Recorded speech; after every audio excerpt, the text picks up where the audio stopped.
সোমবারের এনকে ডিজিটালের রাতের অনুষ্ঠানটা দেখলাম, একেবারে তাওয়া গরম করা অনুষ্ঠান করছেন প্রবীর বিশ্বাস।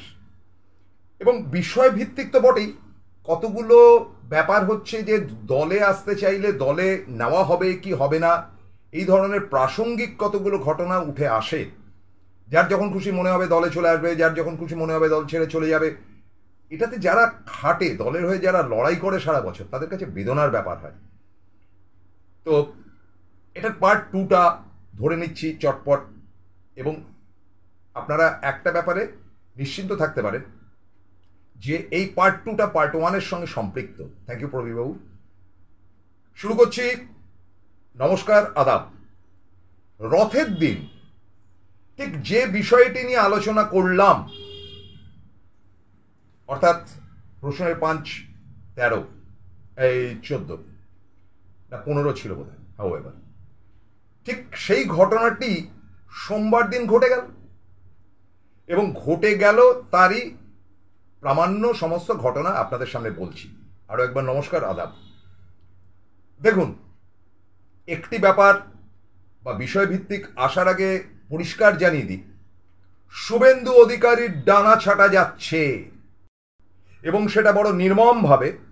এবং হয় না, ডানা ছাটা কেন, দিলীপ ঘোষেরও তো পথ চলে গিয়েছিল, সেক্ষেত্রেও কিন্তু দিলীপ ঘোষের একটা সম্মান ছিল যে তিনি দীর্ঘদিন আরএসএস করেছেন, সঙ্গ করেছেন। বর্তমানে তিনি হেরে গেল দলের চিরকালের মুখ। কিন্তু শুভেন্দুর ক্ষেত্রে ঠিক যে আলোচনাগুলো হয়েছে এবং খবর মারফত যেটা জানতে পেরেছি, তা অত্যন্ত অসম্মানের। এবং অবশেষে তিনি বোধহয় বুঝতে পারছেন যে দলটিতে তিনি গেছেন, সে দলটি সময়োপযোগী ব্যবস্থা নিতে পারে, বিশেষ করে আরএসএস। শুভেন্দুবাবুর হয়তো আইডিয়া ছিল যে নরেন্দ্র মোদীও বাদ দিলাম, হয়তো অমিত শাহই শেষ কথা, তিনি যা মনে হবে তাই করবেন। আরে সেটা তো হয়েছিল 303 আসনের জন্য, সর্বদা তা কি হয়? এবং একই সাথে যে কথাগুলো রথের দিন আমি রাত্রিবেলা বলেছিলাম, সেগুলোই ঘটছে পরপর। এমন দাবি করার থেকেও আমি যেটা বলবো, যে অফিসিয়াল মিডিয়া, যারা টেলিভিশনে যাদের মিডিয়া চলে, তাদের কিন্তু খুব সতর্ক হবার পালা। তার কারণ হচ্ছে গিয়ে এই ইউটিউবাররা আজকে যেভাবে তাদের গেম প্ল্যান সাজিয়ে বা যেভাবে তারা খবরাখবর বিভিন্ন প্রান্ত থেকে আনছেন, আমার আতঙ্ক লাগছে। কারণ আমি টিভির লোক বেসিক্যালি, যে আগামী 3-4 বছর বাদে আমাদের কেউ দেখবে না তো, বা আমাদের পরিত্যাগ করবে তো। যে অবস্থাটা আজকে শুভেন্দু বা নব্য বা কি বলা যায়, ওই কুণাল ঘোষের ভাষায় তৎকাল বিজেপির মতন অবস্থা হবে না তো, আমি জানি না। তবে বিষয়টি খুব ইন্টারেস্টিং এ কারণে বললাম যে সোমবার দিন হঠাৎই নাড়াতে নাড়াতে আজ তাকের একটি অনুষ্ঠান দেখছিলাম, সম্ভবত আজ তাক কোট অ্যান্ড কোট।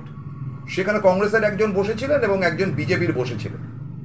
তো বিজেপির কথা হওয়ার পর কংগ্রেসের যিনি মুখপাত্র, তিনি একেবারে তীব্র স্বরে বললেন, আজকালের মহিলা যিনি সঞ্চালিকা ছিলেন বা অ্যাঙ্কার ছিলেন, তাকে বললেন যে আপনারা এটা কি করছেন, কোট অ্যান্ড কোট যেটা বলেছেন, যে আপনাদের লজ্জা উচিত, শর্মানা চাইয়ে, যে আপনারা একটা টিভি চ্যানেল, আর কত নরেন্দ্র মোদীর পক্ষ নিয়ে কাজ করবেন। এবং আপনারা দেখাচ্ছেন যেটা, যে রাহুল গান্ধী কি নাটক করছেন। মানে বিষয়টা ছিল যে হাতরাস বা মণিপুরে রাহুল গান্ধী যাওয়াতে তার একটা হেডলাইন তৈরি হয়েছিল যে রাহুল গান্ধী কি নাটক করছেন। বলছি এটা আপনি বলেন কি করে? তখন সে সঞ্চালিকা তড়িঘড়ি বলছেন যে না না, এটা আমরা বলিনি, এটা বিজেপির বক্তব্য। বলে উচিত ছিল তো বলা যে বিজেপি বলছে রাহুল কি নাটক করছে, এটা তো হেডলাইন করা উচিত ছিল। আপনারা তো নিজের মুখে বসিয়ে নিচ্ছেন, এটা কতটা গণতান্ত্রিক? তিনি বললেন না না, আমরা ওটা সরিয়ে দিয়েছি। বলে সরিয়ে দেন আর যাই করুন, আপনারা করলেন কেন? এটি আজকে কিন্তু ওই তথাকথিত গদি মিডিয়াগুলোর প্রত্যেকের অবস্থা তাই। এবং যত বেশি এই তেলানিবাজি ব্যাপারটা মোদির জন্য করবেন তারা, তত বেশি তলিয়ে যাবেন। সংযোজন বা অন্যান্য বিষয়ে আমি বলি, আমার উপদেশ দেওয়ার কিছু নেই। তবে নিজেদেরকে শুধরে নিন। শুধরে না নিলে কিন্তু কপালে দুঃখ আছে। কারণ ইউটিউবার বা বিভিন্ন ওই সোশ্যাল নেটওয়ার্কের চ্যানেলগুলো কিন্তু গমগমিয়ে চলছে, আপনাদের অস্তিত্ব বিলীন হয়ে যাবে।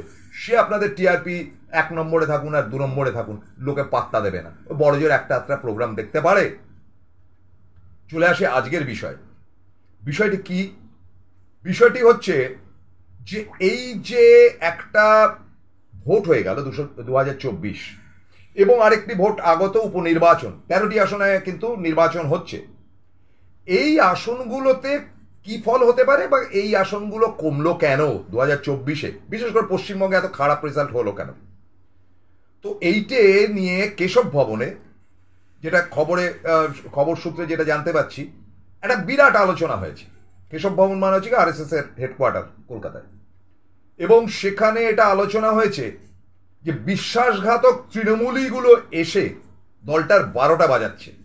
তৃণমূলীগুলো এলো কি করে, আর বিশ্বাসঘাতক কারা কারা?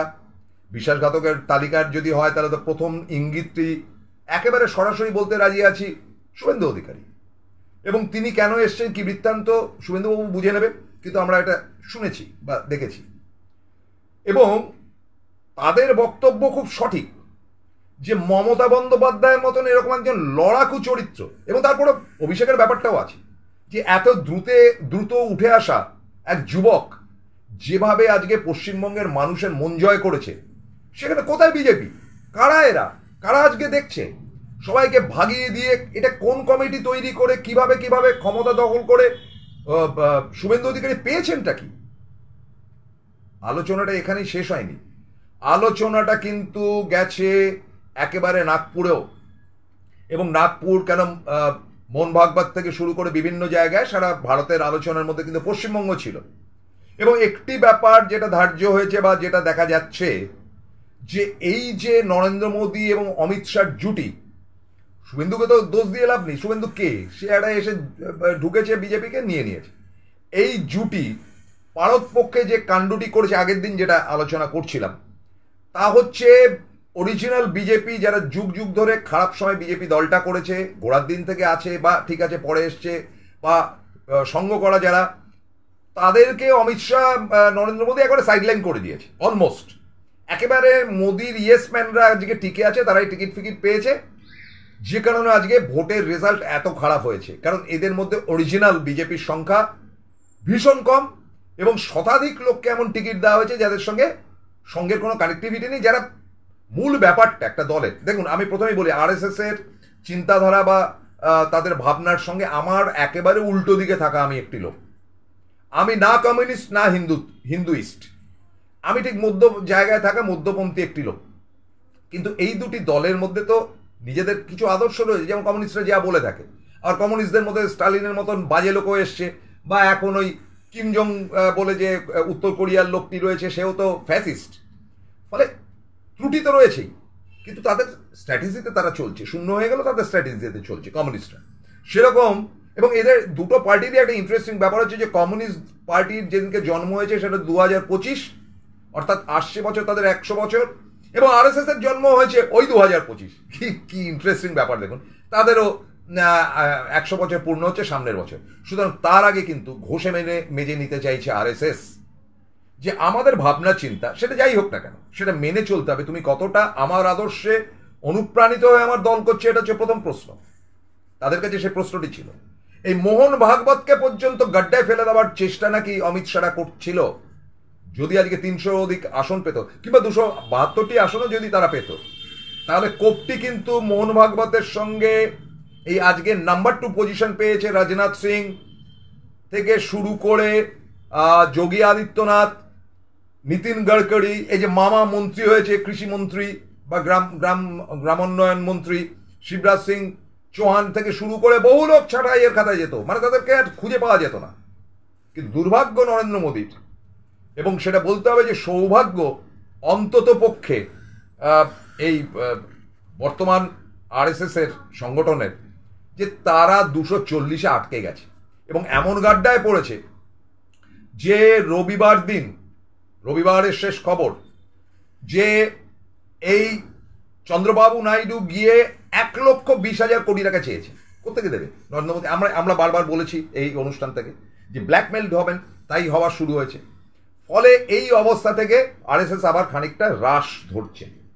পশ্চিমবঙ্গের ক্ষেত্রে তারা হ্রাসটা ধরে এই প্রশ্ন তুলেছেন যে যারা কঠিন সময় দল করেছেন, যেমন রাহুল সিনহা বলতে পারেন, যেমন এরকম ধরনের ওই রাজু ব্যানার্জি বলতে পারেন, এরা সঙ্গ করা কিংবা দীর্ঘদিনের পুরনো আরএসএস বা পুরনো বিজেপি, যাই হোক না কেন, এদেরকে ছেটে বাইরে ফেলে দেওয়ার মানেটা কি? কেন দিলীপ ঘোষকে সরিয়ে দেওয়া হলো? তাদের খুব ইন্টারেস্টিং একটা কথা বলছি। তারা বলছে যে পুরনো দিনের বিজেপিকে আবার সস্থানে ফিরিয়ে আনতে হবে, অর্থাৎ সঙ্গ করা বিজেপি হোক বা চিরকালের বিজেপি হোক, তাদেরকে আনতে হবে।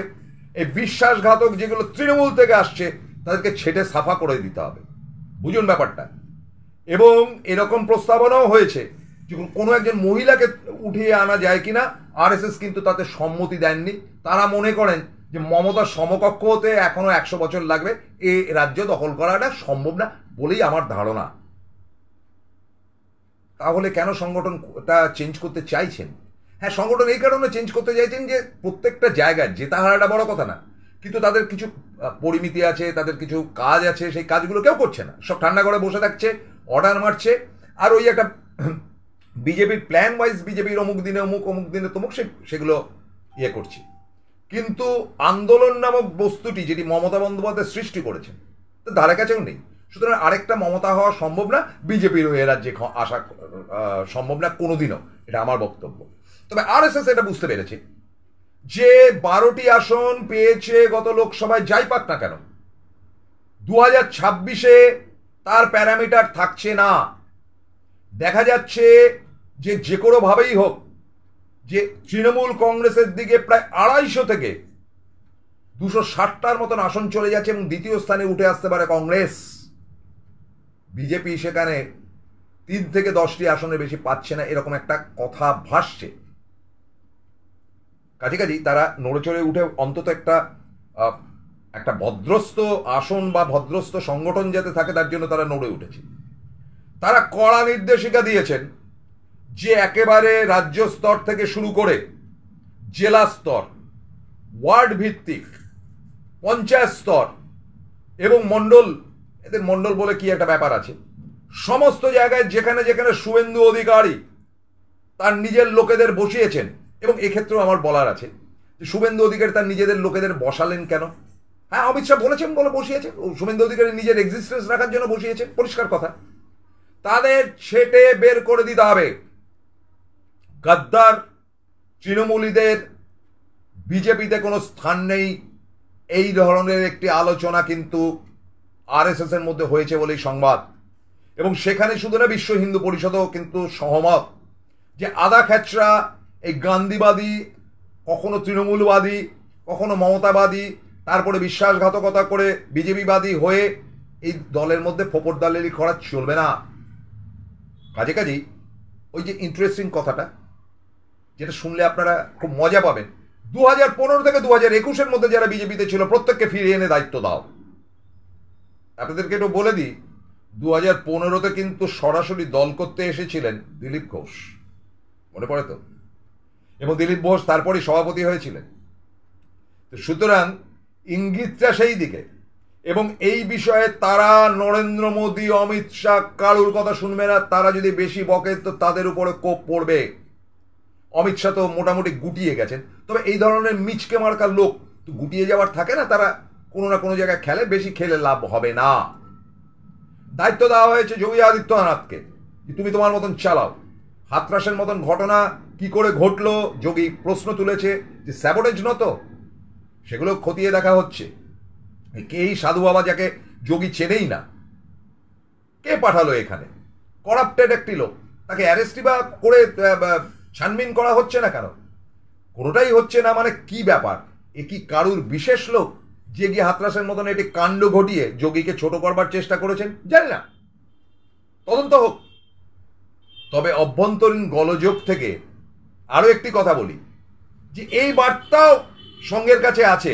এই যে 4টি উপনির্বাচন, 4টি কেন্দ্রের, সেখানে 3টে কাজ করবে। 1 নম্বর কাজ হচ্ছে যে যেখানে দাঁড়িয়েছে মুকুটমণি অধিকারী, আমি আগের দিন বারবার করে হালদার বলেছেন, অন্যায় হয়েছে, মুকুটমণি অধিকারী থেকে শুরু করে বনগাঁর কাছে বাগদা, মানিকতলা এবং রায়গঞ্জ, এই কেন্দ্রগুলিতে জেতার সম্ভাবনা বিজেপির নেই বলেই তাদের কাছে খবর আছে।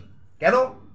তার কারণ নাম্বার 1, যে এই উপনির্বাচনগুলোতে মানুষ, আর তো লোকসভার নির্বাচন না, ফলে মতুয়া অঞ্চল হোক নন মতুয়া অঞ্চল হোক, তারা জানে যে মমতার আন্ডারে কিন্তু এই বিধানসভায় এই লোকগুলো গিয়ে হাজির হবে। সুতরাং তাদের বিধানসভার উন্নতির জন্য তারা আগে যা করেছে, এখন আর তারা ভোট দেবে না।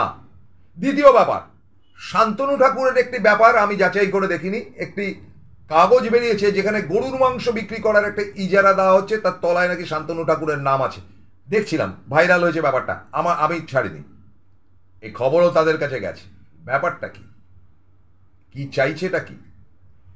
এবং 3 নম্বর ব্যাপার হচ্ছে, সংগঠনের জোরে হোক বা কিছুতে হোক, কোনো বিজেপির লোক বর্তমানে যারা এক্সিস্ট করছে তারা বুথে যেতে চাইছে না। কেউ ভয় পাচ্ছে, ভয় কি আছে আমি জানি না। এবং দ্বিতীয় ব্যাপারটা হচ্ছে, গিয়ে কি হবে, এমনি তো হারবে। ফলে তারা গুছিয়ে নিচ্ছেন যে ভোটটা যাক। এবং এই 13টি কেন্দ্র, তার মধ্যে উত্তরাখণ্ড আছে, হিমাচল আছে, ইত্যাদি ইত্যাদি বিভিন্ন জায়গা আছে উপনির্বাচন, কোনোটাতেই সুবিধাজনক যে একটা অবস্থা আছে, এবং প্রত্যেকটাতে কিন্তু বিজেপির স্ট্রং প্লেস। সুতরাং আরএসএস এটাও মেজার করতে চাইছে যে 13 তারিখে 13টি আসনের কি হাল হকিকত হয়।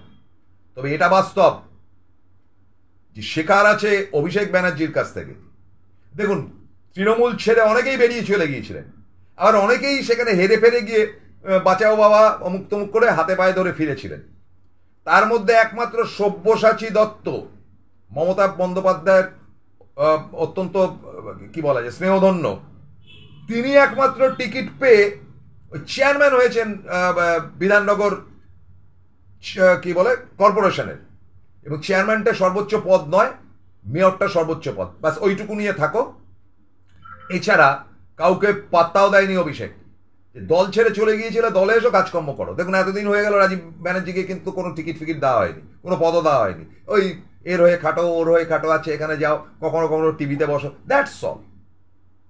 তাহলে যেটা অভিষেক ব্যানার্জি পারে সেটা বিজেপি এখানে পারছে না কেন? এবং বলা হয়েছে এটাও যে ওই বিরোধী নেতা ঠিক আছে ওইটুকুই থাক, কিন্তু তিনি যদি কোনো মতামত দেন সেটা শুনতে পারে। যেন নতুন কমিটিতে আসছে, নতুন কমিটি যেটা হচ্ছে, কিন্তু তাকে পাত্তা দিতে হবে এমন কোনো গ্যারেন্টি নেই। শুভেন্দু অধিকারী ভেবে দেখছেন, এই দিনটা তো আষাঢ়ই ছিল, কেন্দ্রে তো আপনার গুরুরা বসে আছেন, প্রধানমন্ত্রী এবং স্বরাষ্ট্রমন্ত্রী হিসাবে, পারলে বাঁচিয়ে নিন। তবে এ বার্তাও ঠিক যে আমার এই সন্ময় খুড়োর যে বার্তাটি আরএসএস এর কাছে দিয়েছিলাম যে শুভেন্দুকে বাঁচাবার জন্য সন্ময় বলছে আপনারা নাকি দায়ী, এবার খুড়োর কল খুড়োর মুখে গিয়ে পড়বে। শেষ করতে হচ্ছে, আর আজকে নয়। নমস্কার।